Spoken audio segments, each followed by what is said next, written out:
যেই বদরের প্রান্তরে আল্লাহ তাআলা আল্লাহর নবীকে সাহায্য করার জন্য 5000 ফেরেশতা পাঠিয়েছে, যেই পাহাড়ের উপর পাঠিয়েছে, যেই পাহাড়ে নেমেছে, ওই পাহাড়টা আমি আমার নিজের চোখে দেখে আসছি। এবারে হজের সফরে যেই পাহাড়ে 5000 ফেরেশতা আল্লাহ তাআলা নাজিল করেছেন, ওই পাহাড়টার নাম হলো জাবালে মালাইকা। ওই পাহাড়টা এখনো পর্যন্ত আছে, কিয়ামত পর্যন্ত থাকবে। আল্লাহু আকবার। ইসলামের ইতিহাসের সর্বপ্রথম যুদ্ধ বদরের যুদ্ধ। আল্লাহর নবী মক্কা থেকে মদিনায় চলে গেলেন। মক্কার কাফেররা ষড়যন্ত্র করতেছে, তারা মক্কার কাফেররা ষড়যন্ত্র করতেছে, তারা মদিনায় আক্রমণ করবে, মুসলমানদের উপর আক্রমণ করবে। আল্লাহর নবীকে তারা শান্তিতে থাকতে দিবে না। এই কথা ভেবে মক্কার কাফেররা 1000 সৈন্য রেডি করছে। কয় হাজার? 1000 সৈন্য রেডি করে তারা মক্কা থেকে রওনা দিয়েছে বদরের দিকে যুদ্ধ করার জন্য। এই দিকে আল্লাহর নবী বিশ্ব নবী রাহমাতুল লিল আলামিন যখন এই খবর শুনতে পেলেন, আল্লাহর নবী 313 জন সাহাবীদেরকে প্রস্তুত করলেন। কতজন? 1000-এর পরিবর্তে 313 জন। 1000-এর পরিবর্তে 313 জন সাহাবী আল্লাহ রাসূল জোগাড় করলেন, প্রস্তুত করলেন যুদ্ধ করার জন্য। আল্লাহর নবী 313 জন সাহাবী নিয়ে বদরের প্রান্তরে আসলেন। ওইদিকে কাফেররা 1000 সৈন্য রেডি করছে আল্লাহ রাসূলের সাথে যুদ্ধ করার জন্য। আল্লাহর নবী যখন শুনলেন কাফেরদের সৈন্য সংখ্যা হলো 1000, কিছুটা আল্লাহর নবী চিন্তায় পড়ে গেলেন, টেনশনে পড়ে গেলেন, পেরেশানিত হয়ে গেলেন। আল্লাহ তাআলা ডাক দিয়া বলে, হাবিব আপনি টেনশন করবেন না, চিন্তা করবেন না, পেরেশান হবেন না। আমি আল্লাহ আপনাকে বদরের প্রান্তরে বিজয় দান করব। জোরে বলেন আল্লাহু আকবার। আপনাকে আমি আল্লাহ, কি বলছেন? আল্লাহ তাআলা নবীকে সুসংবাদ দিতেছেন, আমি আল্লাহ আপনাকে বিজয় দান করব, আপনি চিন্তা করবেন না। আল্লাহ তাআলা যখন ওয়াদা দিয়েছেন, ঘোষণা করেছেন, আল্লাহর কথা কি মিথ্যা হইতে পারে? জোরে বলেন। এবার তো সাহাবীরা উজ্জীবিত হয়ে গেছে কাফেরদের সাথে যুদ্ধ করার জন্য, কারণ আল্লাহ তাআলা যখন ঘোষণা করেছেন মুসলমানদের বিজয় নিশ্চিত, মুসলমানদের বিজয়। কিন্তু কাফেররা তো, ওদের তো ঈমান নাই, ওরা তো আর আল্লাহর কথা বিশ্বাস। এইদিকে কাফেররা কি করলো, 1000-এর মধ্যে 700 কাফেরকে তারা ঘোড়া দিল, আর তরবারি দিল, ডাল দিল। এইদিকে মুসলমানদের মাঝে 313 জনের মাঝে মাত্র 2টা ঘোড়া ছিল। কয়টা? 2টা ঘোড়া, 2টা উট, আর 17টা, 2টা ঘোড়া, 2টা তরবারি, আর 17টা উট। এই ছিল মুসলমানদের অস্ত্র। কাফেরদের অস্ত্র হলো 700 অশ্বারোহী বাহিনী, 1000-এর মধ্যে 700টা ঘোড়া, 700টা তরবারি। আর মুসলমানের ঘোড়া হলো 2টা তরবারি, 2টা, আর উট হলো 17টা। কয়টা? 17টা। যখন মুসলমানের এই অস্ত্রের কথা শুনা মক্কার কাফেররা বলে, মুহাম্মদের বাহিনীর সাথে আমরা আধা ঘন্টা যুদ্ধ কইরা বিজয় অর্জন কইরা নাস্তা খাবো। আল্লাহ কয়, আয় নাস্তাটা খাওয়াই, নাস্তাটা আয়, নাস্তাটা খাওয়াই। যখন আল্লাহ তাআলা ঘোষণা দিলেন, নবী আমি আল্লাহ আপনাকে বদরের প্রান্তরে বিজয় দান করব, শুধু বিজয় দান করব না, ওই যুদ্ধে আবু জেহেল মারা যাবে। কে মারা যাবে? যুদ্ধ এখনো শুরু। কথা ভালো করে খেয়াল করবেন। আল্লাহর কোরআন থেকে বলতেছি, এই ইতিহাস যেগুলো শুনলে ঈমান বাড়ে। আজকে যদি মুসলমানের সন্তানদেরকে কোরআনের ইতিহাসগুলো কলেজ ইউনিভার্সিটিতে পড়াইতো, তাহলে আমাদের সন্তানরা ঈমানওয়ালা হইতো। তাদেরকে কলেজ ইউনিভার্সিটিতে এই ঘটনাগুলো পড়ানো হয় না, কোরআন হাদিস থেকে শেখানো হয় না। এই কারণে আমাদের সন্তানদের ঈমান দুর্বল হয়ে গেছে। তাদেরকে পড়ানো হয় চ্যাটার্জি, ব্যানার্জি, রবীন্দ্রনাথের জীবনী, যাদের জীবনীর ভিতরে মুসলমানের শিক্ষার কিছুই আছে। আল্লাহ তাআলা বলতেছেন, নবী আমি আল্লাহ আপনাকে বদরের প্রান্তরে বিজয় দান করব, শুধু বিজয় দান করব না, এই যুদ্ধে আবু জেহেল মারা যাবে, আবু লাহাব মারা যাবে, উতবা মারা যাবে, সাইবা মারা যাবে। যখন এই কথা আবু জেহেল জানতে পারছে, আল্লাহ নবী সাহাবীদেরকে বলছে, শোনো, চিন্তা করো না, এই যুদ্ধে আবু জেহিল্লা শেষ, ওর খেলা ফাইনাল, ওর খেলা ফাইনাল। আবু লাহাব শেষ, খেলা final. Utba final, Shaiba final. এই কথা শোনার পরে মক্কার কাফের আবু জেহেল ভয় পেয়ে গেছে। আবু জেহেল আবু লাহাবের বাড়িতে যায়, কয়, দোস্ত শুনছস নি, মোহাম্মদ কিন্তু বলছে এই যুদ্ধে গেলে কিন্তু আমাদের খেলা ফাইনাল। উতবা কয়, মোহাম্মদ বলছে এই যুদ্ধে গেলে আমরা আর জীবিত ফিরে আসবো।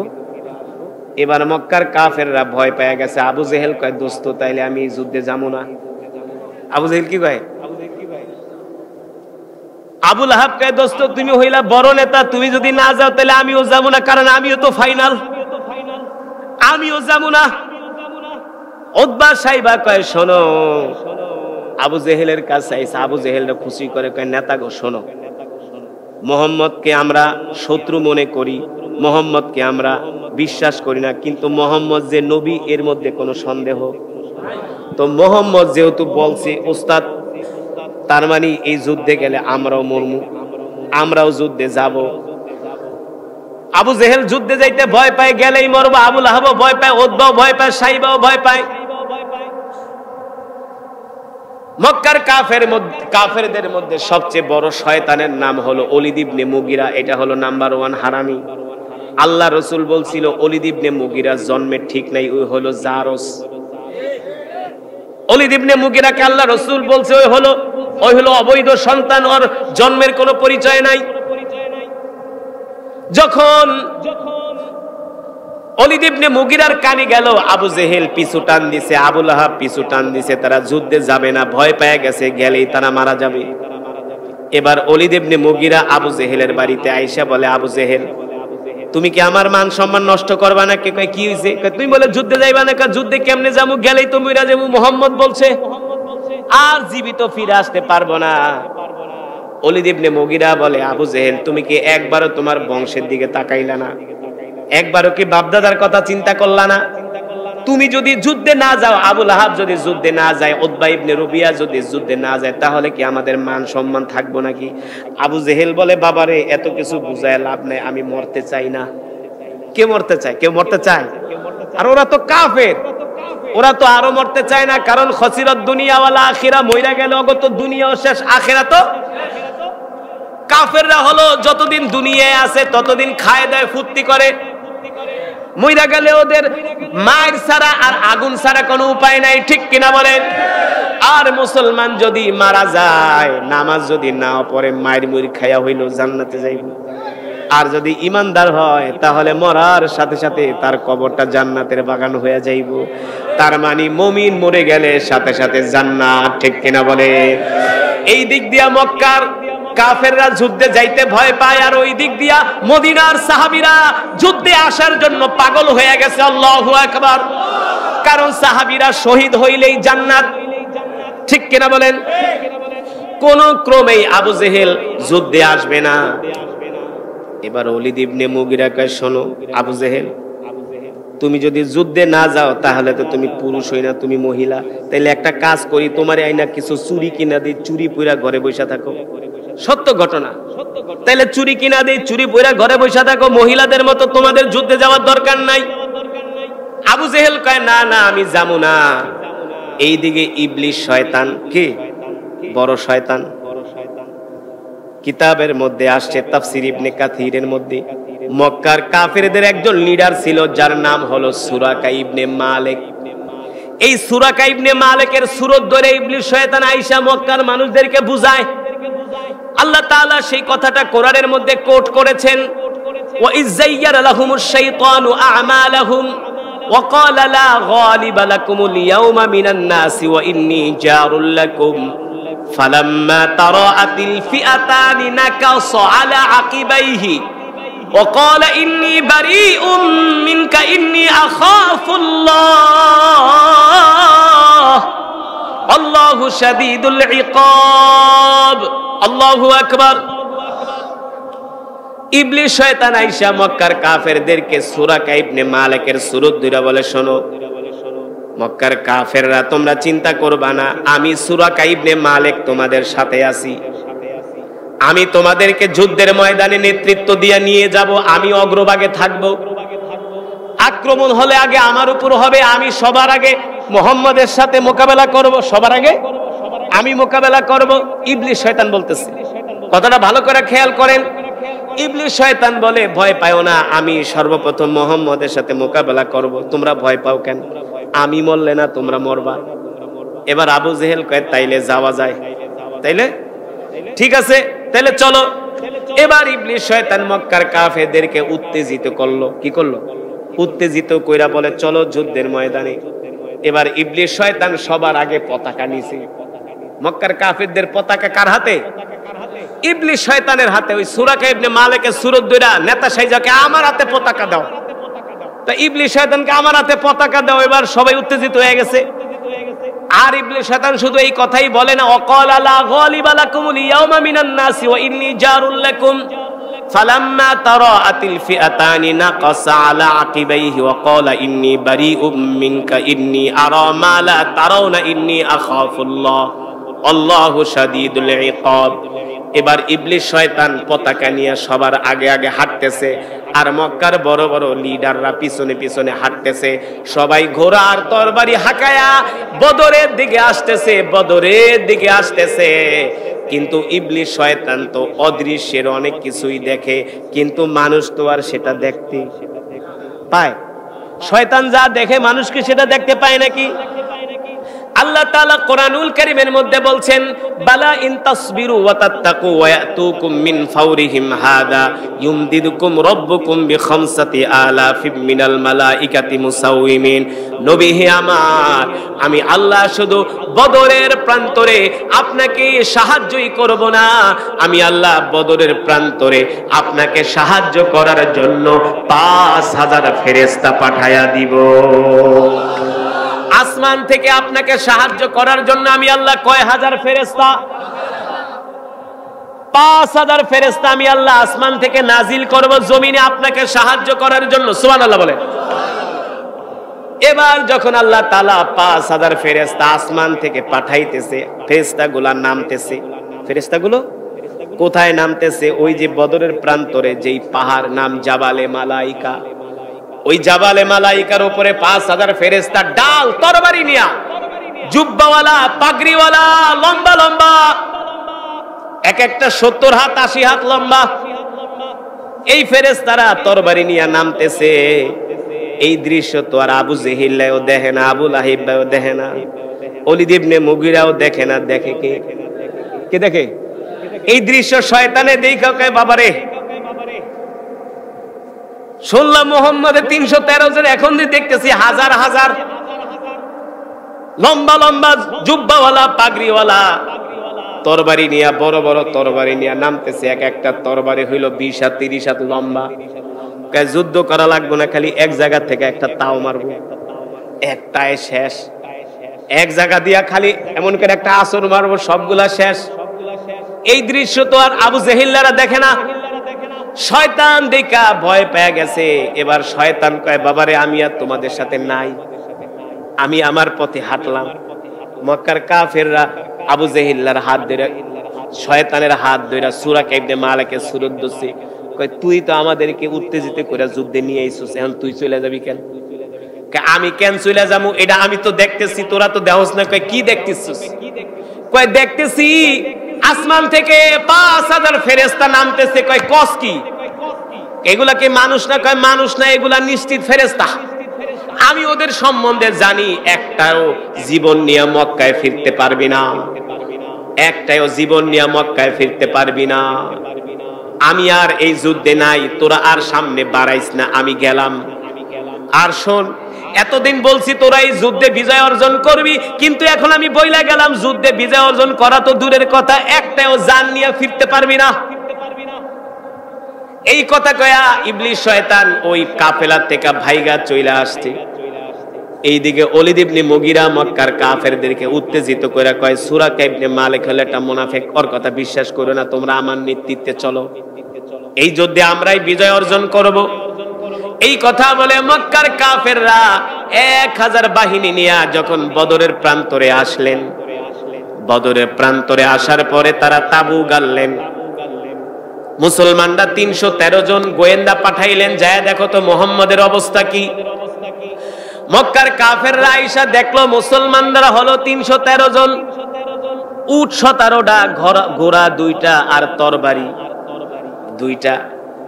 এই অস্ত্র আর সৈন্য দেখা মক্কার কাফেররা দাঁত বাইর করে করে হাসে আর কয় মুহাম্মদের বাহিনীর সাথে আর কি যুদ্ধ করব, আমরা 1000 যদি শুধু লং মার্চ করি, 1000 যদি এক দৌড়ানি মারি, মুহাম্মদের 313 জন শেষ। নাউজুবিল্লাহ।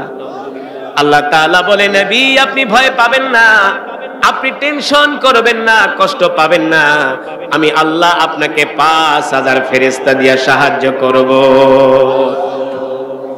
সিরাতের কিতাবের মধ্যে আসছে আল্লাহ রাসূল সাল্লাল্লাহু আলাইহি সাল্লাম যেখানে তাবু গাড়ছিলেন, তাবু সেই জায়গাটা ছিল বালুকাময় জায়গা, বালুর ভিতরে পাড়া দিলে পা গেড়ে যায়, সেখানে আর যুদ্ধ কইরা সুবিধা করা। মানুষ যদি বালুর মধ্যে পাড়া দেয়, মরুভূমির মধ্যে পাড়া দেয়, পা গেড়ে যায় কি যায় না? পা গেড়ে যায়। ঘোড়া পাড়া দিল পা গেড়ে যায়, ঘোড়ার খুর গেড়ে যায়, সেখানে যুদ্ধ কইরা সুবিধা করা যায় না। আল্লাহ তাআলা বলে, সুম্মা আনজালাল্লাহু সাকিনাতাহু আলা রাসূলিহি ওয়া আলাল মুমিনিনা ওয়া আনজালা জুনুদাল লাম তারাউহা ওয়া আযাবাল্লাযীনা কাফারু ওয়া যালিকা জাযাউজ জালিমিন। নবী আপনি চিন্তা করবেন না, আমি আল্লাহ আপনার সুবিধার জন্য, আমি আল্লাহ আপনার সুবিধার জন্য, আপনার বাহিনীর সুবিধার জন্য আপনারা যেই জায়গার মধ্যে আসছেন ওই জায়গাটা আমি আল্লাহ এমন ভাবে বৃষ্টি দিব, বৃষ্টি দেওয়ার কারণে ওই বালুগুলো শক্ত হয়ে যাবে, আর বালুগুলো যখন শক্ত হয়ে যাবে তখন আপনারা যুদ্ধ কইরা সুবিধা করতে পারবেন। ঠিক কিনা বলে? আল্লাহ তাআলা আসমান থেকে বৃষ্টি নাজিল করলেন, সুবহানাল্লাহ বলে, ওই জায়গাটা একেবারে শুকিয়ে গেল। আল্লাহ রাসূল বিশ্ব নবী রাহমাতুল লিল আলামিন এবার সাহাবীদের কাছ থেকে বায়াত গ্রহণ করতেছেন। ও সাহাবীরা, কাফেররা হলো 1000 আর আমরা হলাম 313 জন, তোমরা বলো কি করবা? মুহাজিরদের মধ্য থেকে সাহাবীরা দাঁড়ায় গেলেন, আনসারদের মধ্য থেকে একজন দাঁড়ায় গেলেন। আনসারদের মধ্য থেকে মিকদাদ রাদিয়াল্লাহু তাআলা আনহু দাঁড়ায় বললেন, ওগো আল্লাহর নবী, আপনি কোনো চিন্তা করবেন না, পেরেশান হবেন না, টেনশন করবেন না।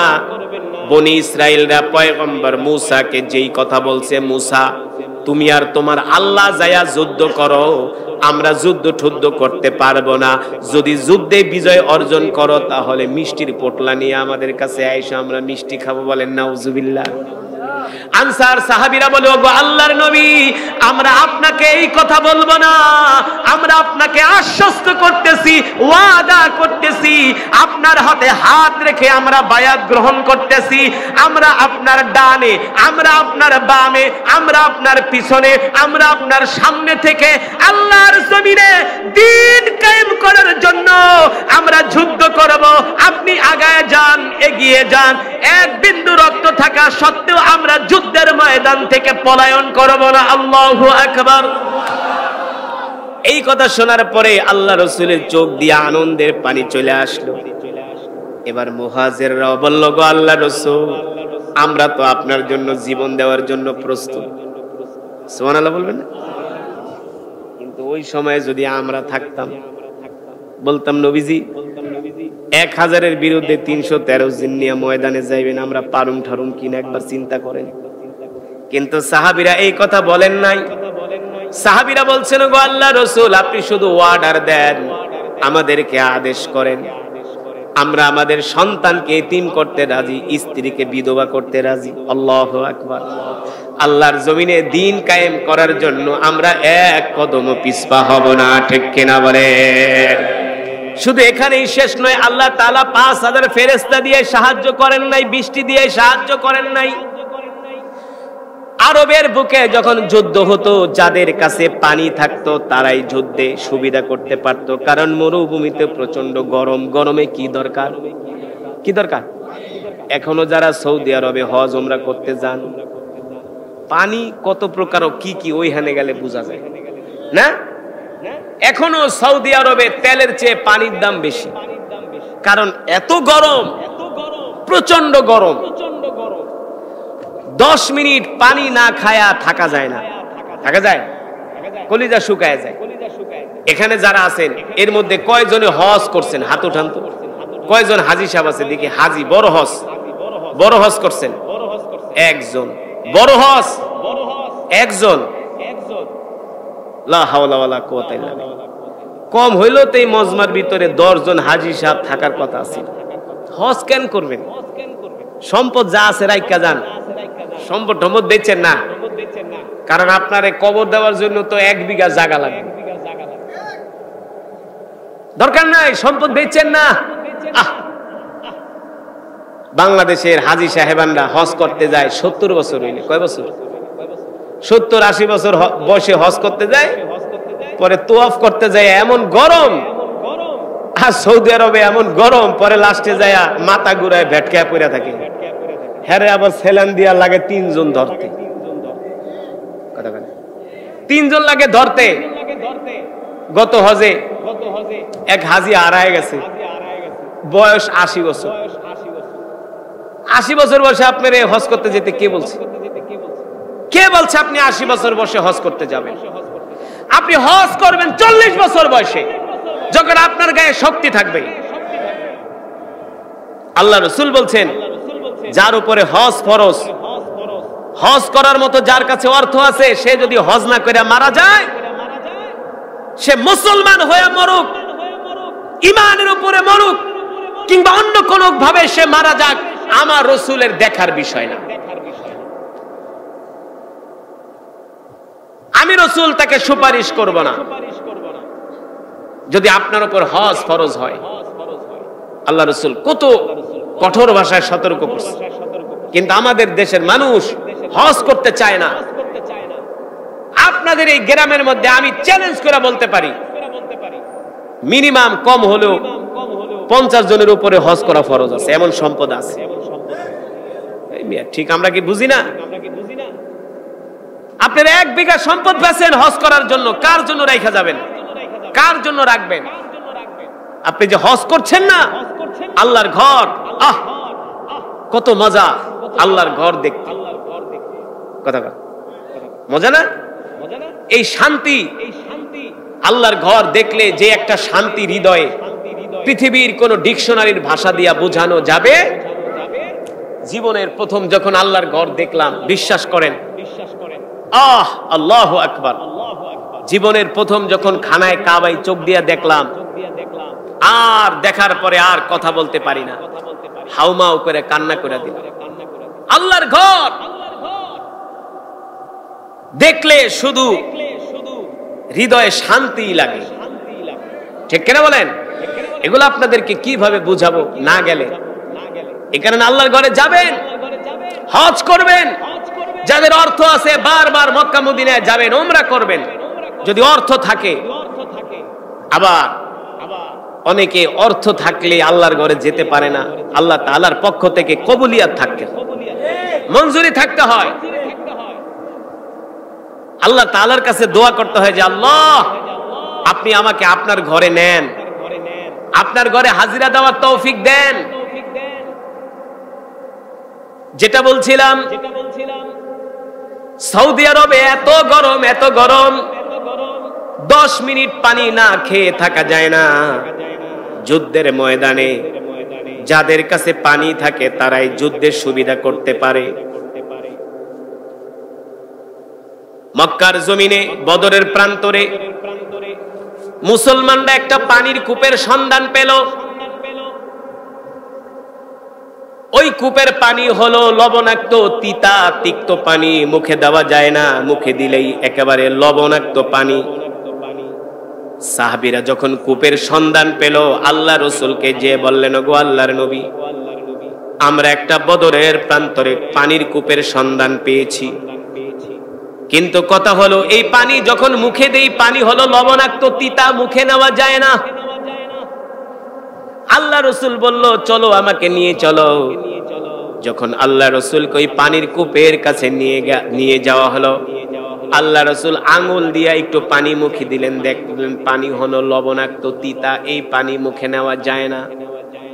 রাহমাতুল লিল আলামিন তার মুখ মুবারক থেকে একটু থুতু একটু লালা এনে পানির ভিতরে দিয়ে দিলেন, সাথে সাথে লবণাক্ত পানি মিষ্ট হয়ে গেল। জোরে বলেন সুবহানাল্লাহ। এই কূপের নাম হলো বীরে শেফা। বীরে, এই কূপ এখনো পর্যন্ত বদরের প্রান্তরে আছে, কিয়ামত পর্যন্ত থাকবে। পানি বের হইতেছে, এই পানি আর কোনোদিন শেষ হবে না। লক্ষ লক্ষ হাজিরা প্রতিদিন পানি আনতেছে, পানি কোনোদিন শেষ হয় না। শেষ হবে কিভাবে? এখানে তো এই পানির মধ্যে তো আল্লাহ রসুলের থুতু মোবারক লেগেছে, ঠিক কিনা বলেন?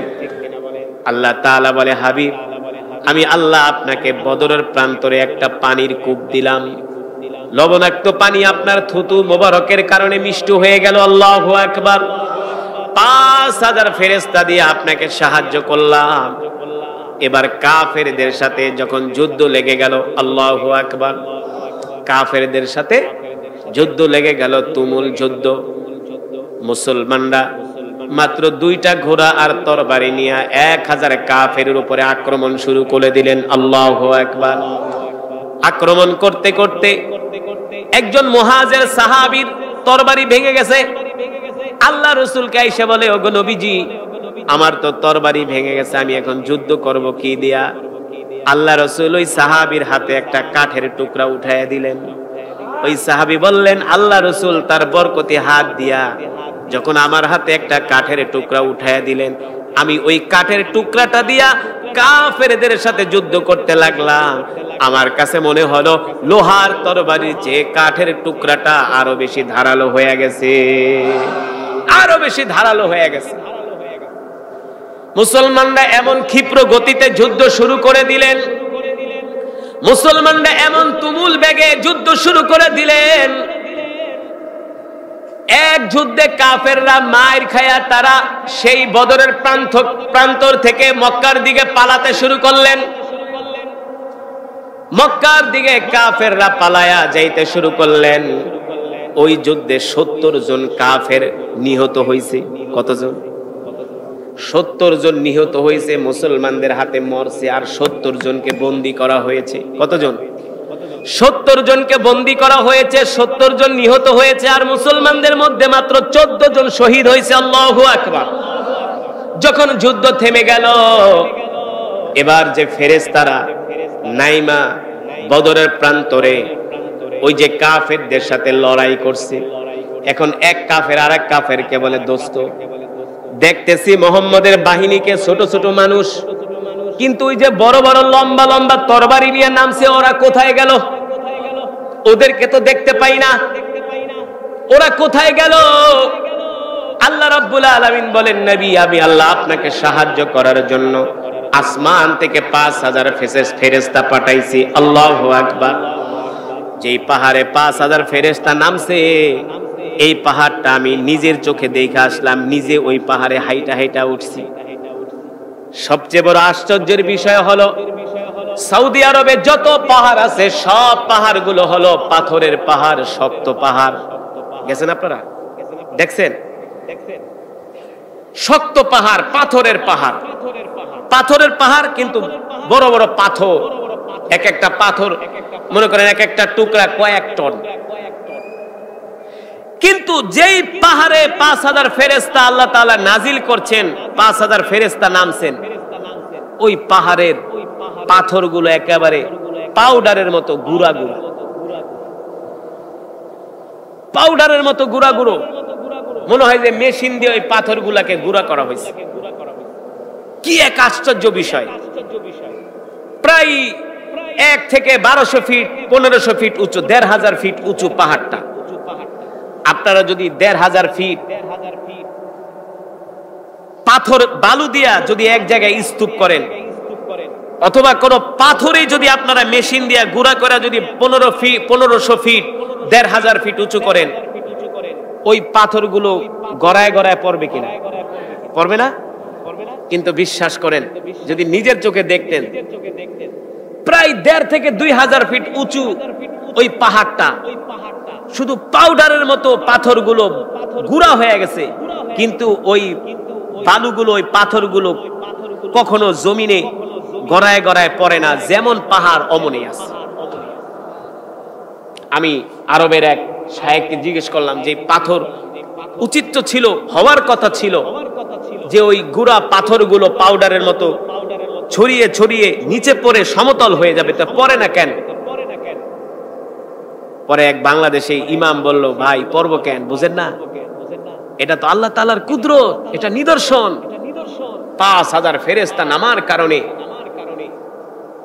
ইতিহাস বলে ওই জায়গাটা নাকি ধু ধু বালু উঠতেছিল। একসাথে যদি 5000 মানুষ এক জায়গা দিয়ে নামে আর দৌড়ায়, ওই জায়গাটার অবস্থা কি হয় বলেন? তারা তো ফেরেশতা, ফেরেশতা এক জায়গায় 5000 নামছে, ওই পাহাড়ের উপরে অবতরণ করছে আসমান থেকে। আল্লাহু আকবার।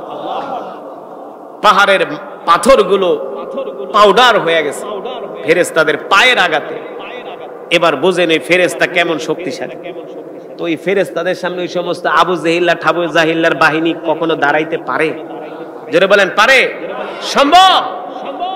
আল্লাহ তাআলার ওই ফেরেশতা এখনো আছে কি আছে না? নাই। আল্লাহ তাআলার ফেরেশতা এখনো আছে, কিয়ামত পর্যন্ত থাকবে। পৃথিবী শেষ হয়ে যাবে, ঠিক কিনা বলেন? ফেরেশতা থাকবে।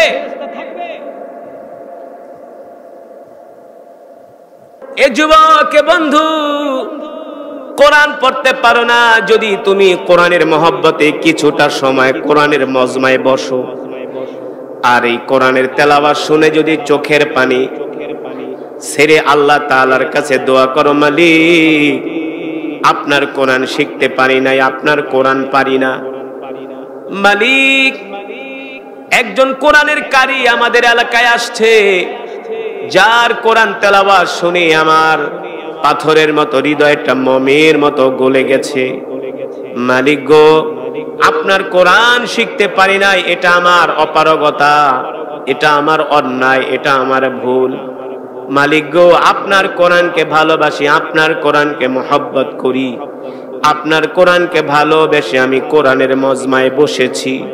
যুবক মুসলমান বাবারা, হতে পারে আজকের এই কোরআনুল কারীমের তেলাওয়াত হাসরের ময়দানে আমাদের জন্য নাজাতের উসিলা হতে পারে, না? নাজাতের উসিলা হতে পারে। কিন্তু যুবক, তুমি নিজে কোরআন পড়তে পারো না, তোমার এলাকায় কোরআনের মাহফিল হয়, কোরআনের তেলাওয়াত হয়, তুমি এখনো চায়ের দোকানে বসে রইছো। কিরামান কাতিবিন ফেরেশতারা কিন্তু লিখতেছে, কথা বলেন, লেখছে কি লেখছে না?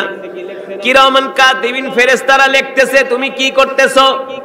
এই কোরআনের তেলাওয়াত শোনার পরে যদি তোমার ঈমান তোমাকে কোরআনের মজমায় নিয়ে আসে, তাহলে বুঝতে হবে তোমার ঈমান আছে, তোমার ঈমানের পাওয়ার আছে।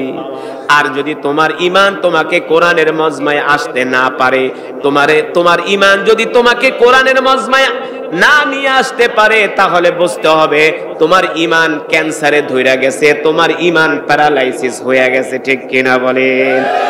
যেই ঈমান তোমাকে দুনিয়াতে সামান্য কোরআনের মজমায় আনতে পারে না, সেই ঈমান তোমাকে জাহান্নাম থেকে কিভাবে বাঁচাবে? কথা বলেন না। অথচ এই কোরআনের জন্য আল্লাহর নবী উহুদের ময়দানে, বদরের প্রান্তরে রক্ত দিয়েছেন এই কোরআনের জন্য। এই কোরআনের জন্য রাসূলের সাহাবীরা জীবন দিয়েছেন। এই কোরআনের জন্য রাসূলের সাহাবীরা সন্তানকে এতিম করেছেন, স্ত্রীকে বিধবা করেছেন, ঠিক কিনা বলেন? এই কোরআনের দাওয়াত আল্লাহর নবী মক্কার জমিনে দিয়েছেন। মক্কার জমিনে কোরআনের দাওয়াত দেওয়ার কারণে মক্কার কাফেররা আল্লাহর নবীর উপরে এমন অত্যাচার করছে, এমন নির্যাতন করছে, এমন জুলুম করছে, আল্লাহর নবীকে রাস্তা দিয়ে হাঁটতে দেয় নাই। আল্লাহর নবী রাস্তা দিয়ে হাঁটলে মক্কার কাফেররা রাস্তার ভিতরে কাটা বিছিয়ে দিত। শুধু এই কোরআনের জন্য রে যুবক, কাল হাসরের ময়দানে আল্লাহর নবী যখন বলবেন, ইয়া উম্মতি তাআলাও, আসো উম্মত, আমি আজকে আল্লাহর কাছে তোমাদের জন্য সুপারিশ করব, তোমরা যারা আমার উম্মত, তোমাদেরকে আমি নবীর সাথে নিয়ে জান্নাতে যাব। সুবহানাল্লাহ করবেন না? এটাও শিখাই দিতে হয়। নবীর সাথে জান্নাতে যাইতে চান না? হ্যাঁ, আল্লাহু আকবার। আল্লাহর কোরআন এমন এক কিতাব, আল্লাহ রাসূলের হাদিস যুবক, আমি বানিয়ে বলছি না। আল্লাহর নবী বলেন, আল কুরআন হুজ্জাতুল লাকা ওয়া আলাইকা। আল কুরআন হুজ্জাতুল লাকা ওয়া আলাইকা। আল্লাহর নবী বলেন, কাল হাসরের ময়দানে আল্লাহর কোরআন কারো পক্ষে সুপারিশ করবে। কি করবে? কারো জন্য সুপারিশ করবে আল্লাহর কোরআন। সুবহানাল্লাহ বলেন। যে কোরআন আমি আপনাদের সামনে পড়েছি, এই কোরআন কারো জন্য সুপারিশ করবে, যার জন্য জাহান্নামের আসামি হয়ে যাবে। আমলনামা বাম হাতে দিবে, এমন ব্যক্তিরা জাহান্নামের আসামি হয়ে যাবে। তখন আল্লাহর কোরআন ডাক দিয়া বলবে, আল্লাহ, আপনি আপনার এই বান্দাকে জাহান্নামে দিতে পারবেন না। কেন? কেন? একদিনের জন্য হলেও আপনার বান্দা আমার কোরআন শুইনা চোখের পানি ফেলছে। এদের জন্য আল্লাহর কোরআন সুপারিশ করবে। হাদিসের মধ্যে আসছে, যারা এই দুনিয়ার জমিনে কোরআনের জন্য জীবন দিছে, কি দিছে? জীবন দিছে, জান দিছে, মাল দিছে, সময় দিছে। যখন হাসরের ময়দানে তাদেরকে ওঠানো হবে, আল্লাহর কোরআন যে বলবে, আল্লাহ, যেখানেই এলাকার মধ্যে ওয়াজ মাহফিল হইতো, আপনার এই বান্দা কোরআন পড়তে পারতো না, কিন্তু আলেম ওলামার জবানে কোরআন শোনার জন্য চলে যেত। আমি কোরআন সাক্ষী দিতেছি, আপনার বান্দারা দূর দূরান্তে চলে যেত কোরআনের মাহফিলে। রাত্রবেলা ভাতও খাইতে পারতো না। এই মজমার মধ্যে এখানে অনেক মুসলমান আছেন, অনেক যুবক আছেন, দূর দূরান্ত থেকে আসছেন, রাত্রবেলা এখনো খানও নাই। আছে কি? আছে না? কোরআনের মহব্বতে আসছেন। আপনি কি মনে করছেন আল্লাহ কি আপনাকে এমনিই ছেড়ে দিবে? আল্লাহ আপনাকে উত্তম পুরস্কার দিবে, উত্তম উত্তম পুরস্কার দিবে। আল্লাহু আকবার। আল্লাহর কোরআন বলবে, মালিক, আপনার এই বান্দা কোরআন শোনার জন্য দূর দূরান্ত থেকে গভীর রজনীতে হাইটা হাইটা আসছে। কয়েক কিলোমিটার হাইটা আসছে, কয়েক কিলোমিটার। আমরা অনেক ওয়াজ মাহফিলে যাই, মাহফিল শেষ করে যখন গাড়ি চালায় যাই, দেখি দলে দলে যুবকরা হাইটা হাইটা যাইতেছে। মাঝে মাঝে গাড়ি থামাই ডাক দিয়ে, দিকে আসো। কোত্থেকে আসছো? বলে, হুজুর অমুক গ্রামতে। কয় কিলোমিটার? বলে মিনিমাম 3 থেকে 4 কিলো। তা হাঁটতেছো কেন রাত্রবেলা? বলে, হুজুর আপনার তেলাওয়াত শোনার জন্য আসছিলাম, কিন্তু এত রাত্রে তো গ্রামের দেশ, অটো গাড়ি ঠাড়ি বন্ধ হয়ে গেছে। এই কথা শোনার পরে তাদের জন্য দিল থেকে একটা দোয়া আসে গিয়ে আসে না? যুবকদেরকে বলি, ওঠো আমার গাড়িতে, ওঠো, তোমাদেরকে আমি একটু আগায় দিই। বলে, হুজুর কি বলেন? দরকার নাই হুজুর, দোয়া করেন, আমরা যাইতে পারবো। শুধু এই কথাই বলে না, বলে, হুজুর দোয়া করেন যাতে পুরা জীবনটাই আল্লাহর কোরআনের উপরে কাটাইতে পারি। জোরে বলেন সুবহানাল্লাহ। এমন যুবক আছে কি আছে না? জোরে বলেন আছে কি আছে না? এরা হলো জান্নাতি যুবক। এই যে আপনার এলাকার যুবকরা কোরআনের মাহফিল করছে, কেন মাহফিল করছে? কোরআনের মহব্বতে, আপনাদেরকে কোরআন শোনানোর জন্য। কাল হাসরের ময়দানে আল্লাহর কোরআনও তাদের পক্ষে সাক্ষী দিবে। শুধু তাদের পক্ষে সাক্ষী দিবে না, আল্লাহর কোরআন আপনাদের মতো যারা ঈমানওয়ালা মুসলমান, চাতক পাখির মতো তাকায় তাকায় কোরআন শুনছেন, আপনাদের জন্য আল্লাহর কোরআন কাল হাসরের ময়দানে সাক্ষী দিবে। ঠিক কিনা বলে? কিন্তু কোরআন অনুযায়ী আমল করতে হবে। কি করতে হবে? শুধু কোরআন তেলাওয়াত শুনলেই চলবে না, কোরআন অনুযায়ী আমল করতে হবে। ঠিক কিনা বলেন? হারামকে হারাম মানতে হবে, হালালকে হালাল মানতে হবে। আল্লাহর জমিনে আল্লাহর কোরআনের রাজ কায়েমের জন্য নিজের জান মাল বিলিয়ে দিতে হবে। ঠিক কিনা বলেন? আল্লাহ রাব্বুল আলামিন সেই কথাই আল্লাহ রাসূলকে বলছেন, ইন্না আনজালনা ইলাইকা যিকরা লিতুবাইয়িনা লিন-নাস। নবী হে আমার, আমি আল্লাহ আপনার উপর যেই কোরআন নাজিল করেছি, এই কোরআন দিয়ে আপনি মক্কার কাফেরদেরকে দাওয়াত দেন। কি দিয়া? এই কোরআন দিয়া দাওয়াত দেন। ও মুসলমান, আজকে আমি কোরআন পড়তেছি, আপনারা কোরআন শুনতে আসছেন, আপনাদেরকে কেউ বাধা দেয় নাই? দিছে? আপনাদেরকে কি রাস্তায় আটকাইছে নাকি? যে ওই হুজুরের কোরআন শুনতে গেলে তোদেরকে পিটাবো, মামলা দিব, ঠ্যাং ভাঙা দিব? কেউ বাধা দেয় নাই। এ যুবক, সেই 1450 বছর আগে আল্লাহ রাসূলের সাহাবীরা আল্লাহর নবীর কোরআন শুনতে আসতো, আর কাফেররা ধরে ধরে সাহাবীদের উপরে অত্যাচার করত। রাসূলের সাহাবী হযরতে বেলাল, নাম কি? হযরতে বেলাল হাবশী রাদিয়াল্লাহু তাআলা আনহু আল্লাহর নবীর মজমায় আসতেন কোরআন শোনার জন্য। কাফেররা হযরতে বেলালকে মারতে মারতে বেহুশ করে ফেলাইছে, বেহুশ করে ফেলছে। হযরতে বেলালকে মারতে মারতে বেহুশ করে ফেলাইছে, আর বলছে, বেলাল, এ বেলাল, মুহাম্মাদের কোরআন শুনতে যেতে পারবি না। হযরতে বেলাল বলে, মক্কার কাফেররা আমাকে অত্যাচার করতে করতে আমাকে মেরে ফেলতে পারবা, কিন্তু আল্লাহ রাসূলের জবান থেকে কোরআন শোনার জন্য আমাকে এক মুহূর্তের জন্য বিরত রাখতে পারবা না। কেমন ছিল সাহাবীদের ঈমান! কোরআনকে তারা কতটা ভালোবাসতেন! আল্লাহু আকবার! শুধু কোরআনকেই ভালোবাসেন নাই, এই কোরআনের জন্য রাসূলের সাহাবীরা জীবন পর্যন্ত দিয়েছেন। ঠিক কিনা বলেন? ঘটনা শোনাবো নাকি? হ্যাঁ, কোরআনের জন্য রাসূলের সাহাবীরা কিভাবে জীবন দিছে ঘটনা শোনাবো। কিন্তু ওঠাউঠি করা যাবে না, জমে জমে বসতে হবে, একজনও ওঠা যাবে না। রাজি আছেন? ওঠাউঠি করলে মোনাজাত দিয়ে দিন, কারণ আপনারা বেশি ব্যস্ত না, আমি কথা বলি না, এটা অন কইতে আপনাদের কষ্ট হইতেছে। আর আমি, আপনারা তো 1, 2, 3 কিলো 5 কিলো দূরে যাবেন, আর আমি তো ওয়াজ করে যাব ঢাকা, তারপর বাউনবাড়িয়া জ্যাম তো আছে।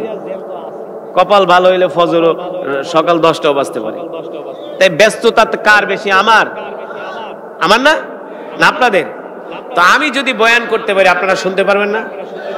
আপনারা তো জমে জমে বসেই আছেন, মাশাআল্লাহ, জমে জমে বসে থাকেন, ওঠাউঠি করবেন না। যারা বাহিরে আছেন ভিতরে চলে আসেন। আল্লাহ সকলকে কবুল করুন। মুসলমান, যেটা বলছিলাম, আল্লাহ রাসূলের সাহাবীরা কিভাবে জীবন দিয়েছে কোরআনের জন্য।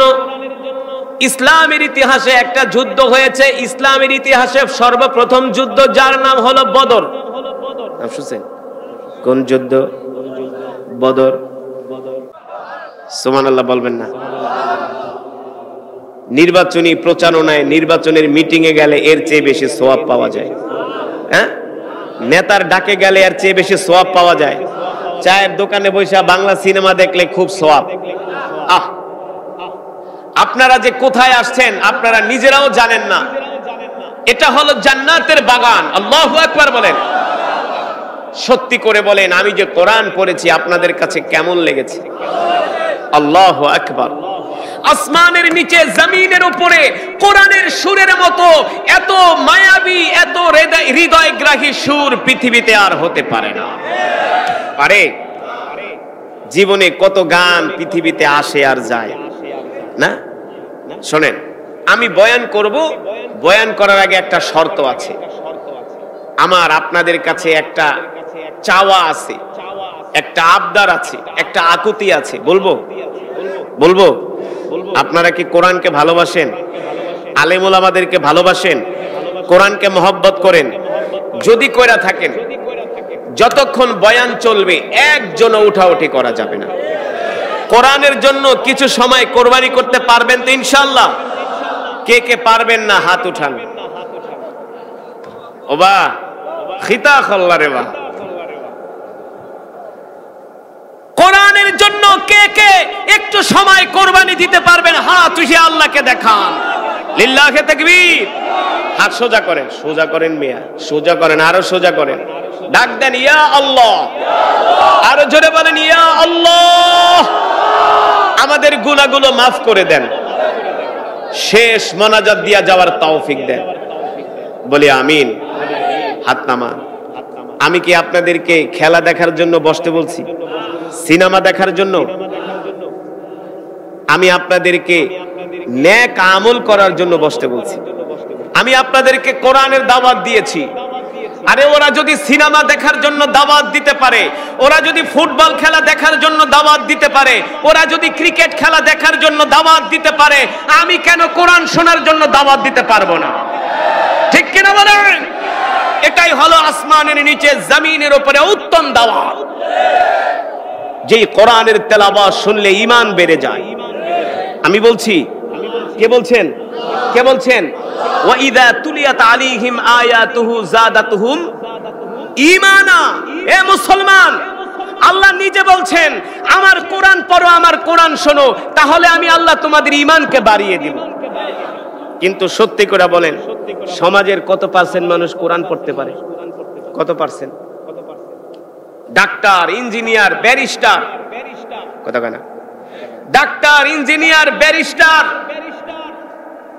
তুখোর রাজনীতিবিদ, মন্ত্রী, মিনিস্টার, চেয়ারম্যান, সূরা ফাতিহা পড়লে দাঁত 32টা ভাঙা যায়। হ্যাঁ, 100-র ভিতরে সমাজের 97% মুসলমান কোরআন পড়তে পারে না। কি মনে করছেন আল্লাহকে এমনি ছাইরা দিব? এমনি ছেড়ে দিবে? মায়ের একটাও মাটিতে পড়বে না। ফেরেশতারা পিটায় একেবারে পাছা লাল করে ফেলাই। কোরআন পড়তে পারেন নাই, ব্যাপারটা কি? তলাবুল ইলমি ফরিদাতুন আলা কুল্লি মুসলিম। কোরআন শিক্ষা করা প্রত্যেকটা মুসলমান নরনারীর উপর ফরজ। কোরআন শিক্ষা করা কি ফরজ? এ কপাল পোড়া মুসলমান, কোরআন পড়তে তো পারোসই না। এ যুবক, তুমি কলেজে পড়ো, ইউনিভার্সিটিতে পড়ো, ডাক্তার হও, ইঞ্জিনিয়ার হও, কত কঠিন কঠিন গণিত, অঙ্ক তুমি করো। অঙ্ক করতে করতে, হ্যাঁ, সায়েন্স নিয়ে পড়তে পড়তে, কমার্স নিয়ে পড়তে পড়তে, অঙ্ক করতে করতে চোখের নিচ দিয়ে কালি পড়ে যায়। রাতের পর রাত ঘুমায় না। কথা কন, রাতের পর রাত ঘুমাও না। সায়েন্স নিয়ে পড়াশোনা করো, কমার্স নিয়ে পড়াশোনা করো, আর্টস নিয়ে পড়াশোনা করো। আবার সায়েন্সের ছাত্র খুব ক্রেডিট নেয়, আমি কিন্তু সায়েন্সের ছাত্র, আমি কমার্সের ছাত্র। আমি ঢাকা ইউনিভার্সিটিতে ইংলিশে অনার্স করছি, আমি অমুক সাবজেক্ট নিয়ে ডক্টরেট করছি, পিএইচডি করছি, অক্সফোর্ডে পড়ি। কথা বলে না। আমার ছেলে লন্ডনে ব্যারিস্টারি পড়ে, আপনার ছেলে লন্ডনে ব্যারিস্টারি পড়ে, অক্সফোর্ডে পড়ে, ইউনিভার্সিটিতে পড়েন, জগন্নাথে পড়েন, জাহাঙ্গীরনগরে পড়েন, পড়েন, কিন্তু কোরআনটা যে শিখলেন না, ব্যাপারটা কি? আল্লাহ ছেড়ে দিবে? যদি বলেন আল্লাহ ছেড়ে দিবেন না। এবারে হজের সফরে বাংলাদেশের যুবকরা তো টাকা হইলে উমরা করতে যায় না, তারা যায় কক্সবাজার ঘুরতে। হ্যাঁ, কক্সবাজার যায় আকাম করতে, সেইখানে বন্ধু বান্ধব মিলা যায় কক্সবাজার। অথচ যুবকদের উচিত ছিল টাকা পয়সা জমায়া 1-1.5 লাখ টাকা হইলে মক্কা মদিনা দেখবে। মক্কা মদিনা আরবের মধ্যে এমন জায়গাগুলো আছে যেগুলো ইসলামের নিদর্শন, কিন্তু আমাদের সেই ঈমান নাই। আমাদের সেই ঈমান নাই। যদি ঈমান থাকতো, আমাদের যদি আল্লাহ তাআলার উপর সেই অটল অবিচল বিশ্বাস থাকতো, তাহলে আমরা কখনো মুসলমানরা আল্লাহ তাআলার সাথে নাফরমানি করতে পারতাম না। যেই রব